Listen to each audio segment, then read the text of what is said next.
அனைவருக்கும் வணக்கம். மத்திய அரசு ஊழியர்கள் மற்றும் ஓய்வூதியதாரர்களுக்கு ஒரு முக்கியமான செய்தி. அதாவது மத்திய அரசு ஊழியர்களுக்கு 8வது சம்பள கமிஷன் எப்போது அறிவிக்கப்படும் மற்றும் எவ்வளவு சம்பளம் உயர்த்த போகும் அப்படிங்கிற முக்கியமான தகவலை தான் இந்த வீடியோவில் பார்க்க போகிறோம். அது மட்டும் இல்லாமல் ஒவ்வொரு சம்பள கமிஷன் உயர்த்தும் பொழுதும் எவ்வாறு ஊதியம் இருந்துச்சு அப்படிங்கிற தகவலையும் முழுமையாக பார்த்துடலாம். ஸ்கிப் பண்ணாமல் கடைசி வரைக்கும் பாருங்கள். நம்ம சேனலை சப்ஸ்கிரைப் பண்ணாதாங்க பண்ணி வச்சுங்க. நம்ம சேனலில் சென்ட்ரல் மற்றும் ஸ்டேட் கவர்மெண்ட் சம்மந்தமான ஆல் அப்டேட்ஸ் போட்டுருவோம். அது மட்டும் இல்லாமல் பென்ஷன் சம்மந்தப்பட்ட முக்கியமான அப்டேட்ஸும் இருக்கும். மறக்காமல் சப்ஸ்கிரைப் பண்ணிடுங்க. வாங்க வீடியோக்குள்ளே போகலாம். அனைவருக்கும் வணக்கம். மத்திய அரசு ஊழியர்கள் மற்றும் ஃபர்ஸ்ட் ஆஃப் ஆல் பார்த்தீங்கன்னா பல்வேறு ஊதிய கமிஷன்களில் ஊழியர்களுக்கு கிடைத்த சம்பள உயர்வோட விவரங்களை தான் பார்க்க போகிறோம். அதில் 4வது மத்திய ஊதிய குழு சம்பள உயர்வு 27.6% இருந்துச்சு. அப்போது குறைஞ்சபட்ச ஊதிய அளவு வெறும் 750 ரூபாய் தான். அடுத்ததாக 5வது மத்திய சம்பள கமிஷன் கொண்டு வந்தாங்க. அதில் சம்பள உயர்வு 31%, குறைஞ்சபட்ச ஊதிய அளவு 2550 ரூபாயாக இருந்துச்சு. ஸோ 6வது மத்திய சம்பள கமிஷன், அதாவது அப்போது பிட்மேன் ஃபேக்டர் இன்ட்ரடியூஸ் பண்ணாங்க. அப்போ 1.86 மடங்காக இருந்துச்சு. ஸோ சம்பள உயர்வு 54% உயர்ந்தது. குறைஞ்சபட்ச ஊதிய அளவு 7000 ரூபாயாக உயர்த்தியிருந்தாங்க.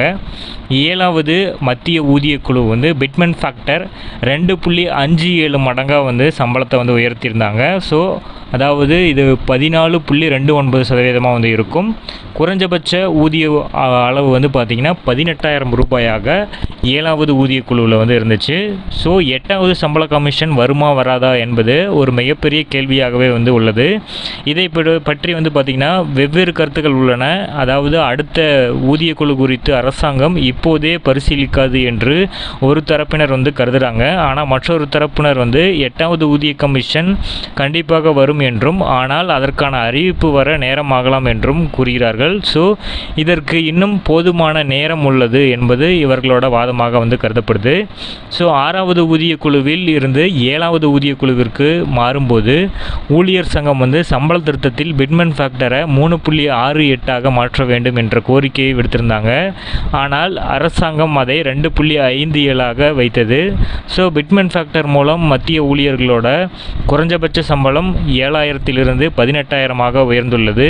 இது தவிர குறைஞ்சபட்ச ஓய்வூதியமும் 3,500 ரூபாயாக இருந்து 9,000 உயர்ந்தது. ஸோ பணிபுரியும் ஊழியர்களோட அதிகபட்ச சம்பளம் 2,50,000 அதிகபட்ச ஓய்வூதியமாக 1,25,000 மாறியது.